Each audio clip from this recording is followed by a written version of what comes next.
शिक्षक सहकारी बँकेचे एक कर्मचारी आणि आमचे मित्र संजय निकम बापू हे उसरी विभागात वरिष्ठ लिपिक या पदावर काम करत आहेत आणि आज ते सेवानिवृत्त होत आहेत। त्यांनी त्यांच्या कार्यकाळामध्ये अत्यंत चांगली आणि उत्कृष्ट अशी कामगिरी केलेली आहे। विशेषतः प्रामाणिकपणा आणि प्रत्येक कामाचा पाठपुरावा याबाबत त्यांचं मोठं सातत्य होतं। यामुळे बँकेच्या कर्जवसुलीस चांगली मदत झालेली आहे।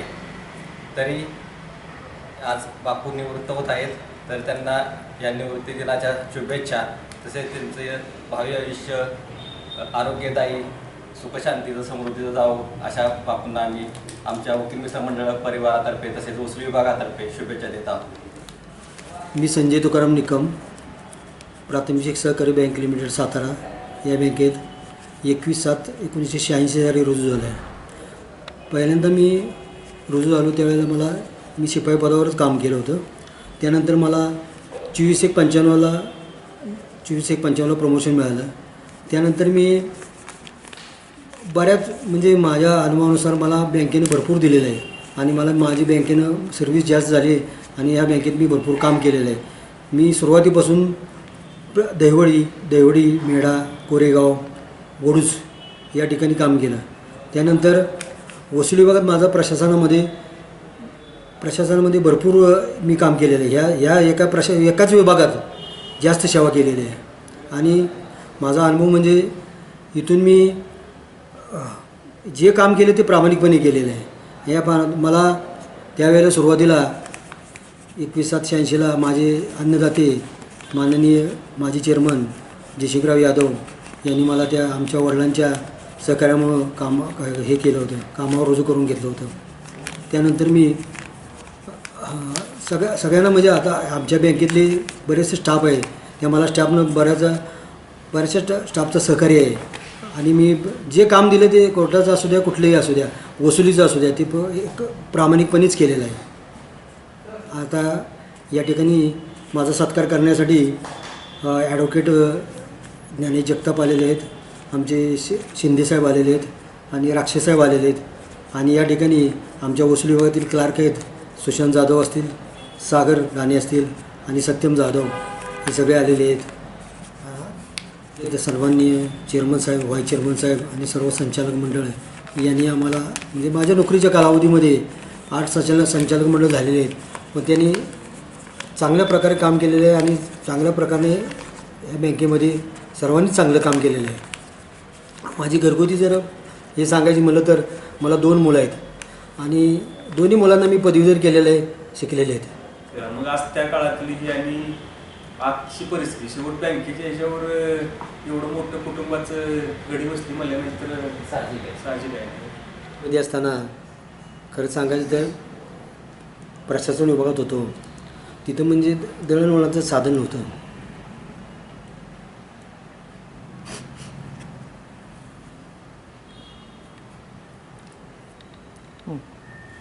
त्यावेळेला टपाली बाहेर सातारमध्ये द्यायला लागायचं, सायकलवर प्रवास करायचो। तर आमच्या गावाला एस टीसुद्धा नव्हती त्यावेळेला, मी नवीन लागलो त्यावेळेला। तर देवडे गाव आहे, तिथून मी इथून बँकेतून सुटल्यानंतर देवडे गावापासून 2-3 किलोमीटर चालत जायचो आणि परत यायचं सकाळी, असा माझा प्रवास होता। इथंसुद्धा मी पिऊन असताना भरपूर काम केलं, अजिबात सुट्टी मिळायची नाही कधी पण। आणि 1986 ते 1989 सालापर्यंत कुठल्या प्रकारे आम्हाला सुट्टी अशी मिळायची नाही, रात्रीचं काम केलं तरी दिवसा सुट्टी नसायची आणि सकाळी लगेच 9ला कामावर यायचं, अशी पद्धत होती। आमच्या दोन्ही मुलांना मी शिकवलं, पदवीधर केलं आणि कसंही त्यांना चांगलं मार्गी लावलं। बँक हीच माझी अन्नदाते, अर्थवाहिनी, ती सर्वस्व आहे माझं। वसुली विभागात आलो त्यावेळेला विश्वनाथ महादेव खामकर होते, त्यांचे कालांतराने त्यांचे निधन झालं आणि त्या जागेवर आम्हाला मला वसुली विभागातून तुम्हाला एक कोर्टाचं काम करावं लागेल। मी म्हणलं हे कोर्टाचं काम आम्हाला जमत नाही म्हणलं। साळुंखे साहेबांना मी सांगितलं, हे काम नवीन आहे म्हणलं, थोडं बँकेचं काम वेगळं आणि कोर्टाचं काम वेगळं। त्यातून सांगायचं म्हणले बाकीचं काही सांगायचं नाही, तुम्हालाही काम करावं लागेल.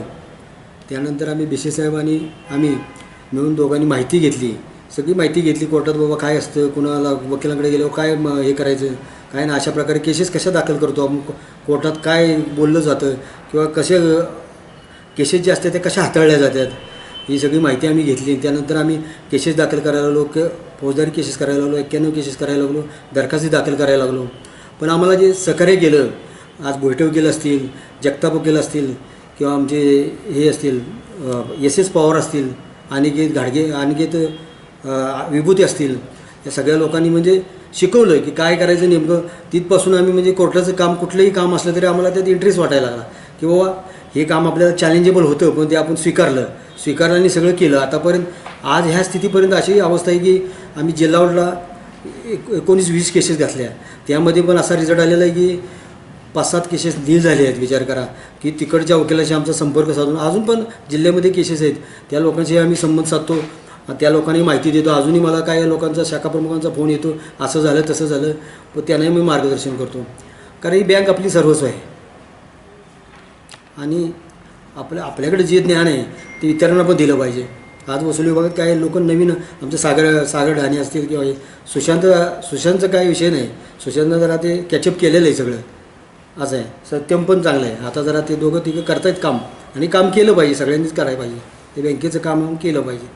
कोर्टाचा अनुभव म्हणजे कोर्टातलं काम हे असं आहे की त्याला वेळ दिला पाहिजे आणि क्विकली समजा आपल्याला कोणी माहिती मागितली तर ती माहिती वेळेत दिली पाहिजे, नाही तर वेळेत नाही दिली तर त्याचा उपयोग होत नाही. वेळेतच दिली पाहिजे. तुम्हाला आज जर सांगितलं एका वकिलाने हे बाबा तुम्हाला पाहिजे, हे मला पाहिजे, हे केस दाखल करताना हे आवश्यक कागदपत्र पाहिजे, चेक पाहिजे, त्या दिवशी येऊनच संध्याकाळी किती वेळ झाला तरी आपण ते दिलंच पाहिजे. कारण असं चालणार नाही की आपण 2 दिवसांना दिलं, ती तारीख जवळ आली, आपण जर त्यांच्याजवळ गेलो तर त्याचा उपयोग नाही. असं पण वकिलांना पण आम्हाला माहिती चांगली दिली, शिकवलं पण क्रॉस कशी द्यावी, काय करावी. जज समोर गेल्यावर आम्हाला बऱ्याच वेळा असं झालं की मला एकदा असं झालं की क्रॉस द्यायची वेळ आली होती, पण मला मग सुशांत माझ्याबरोबर होता, पण नंतर माझा BP वाढला.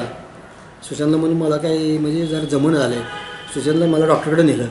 म्हणजे असंही काम करताना अशा प्रकारे पण झालेले आहेत. असं ओळख 2019ला मी लागलो तेव्हापासून आमची ओळख झाली.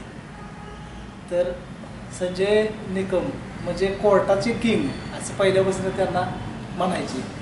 तर त्यांच्याबरोबर काम करता करता त्यांचं काम बघून असं वाटायचं की इथनं पळूनच जावं, कोर्टात काय थांबायलाच नको. कारण की ह्या जीवनात कधी आपण कोर्टाची पायरी चढलो नाही किंवा कुठल्या आपल्यावर केस नव्हती, काय नव्हती, आपण प्लेन माणूस सगळे.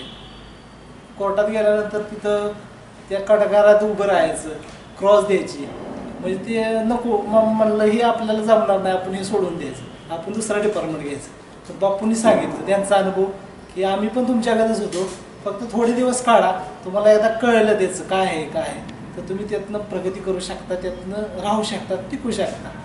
म्हणून बापूंचं अनुकरण करत करत आम्हाला पहिल्यांदा काय कळत नाही, पण बापू हे असे गुरु आहेत की त्यांनी आम्हाला सगळंच ज्ञान दिलं.